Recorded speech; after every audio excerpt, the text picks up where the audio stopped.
Hello friends, today I am going to show you how to clean dirty tile grout with just toothpaste and a toothbrush.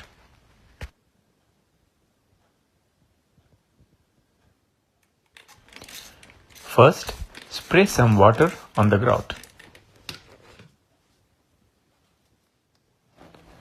Next, spread regular or whitening toothpaste on the grout just like this.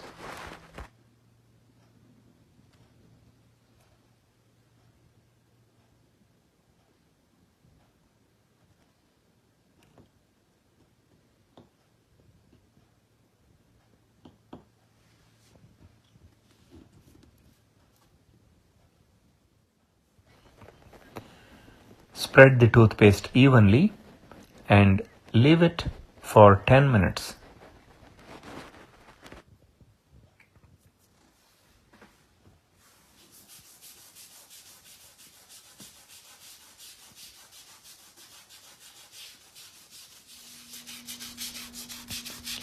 After 10 minutes, take a toothbrush and start brushing the grout with medium pressure.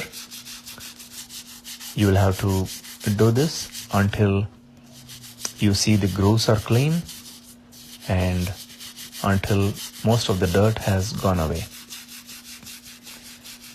This is a very easy method. Just keep brushing, and once you feel the grout is very clean, take a rag cloth or a paper towel and clean the toothpaste away. You may want to respray some water, clean it up, and then dry with a dry rag. Okay, compare the before and after. The grout was very dirty earlier, but it turned out pretty clean after we cleaned it with the toothpaste. Thanks for watching.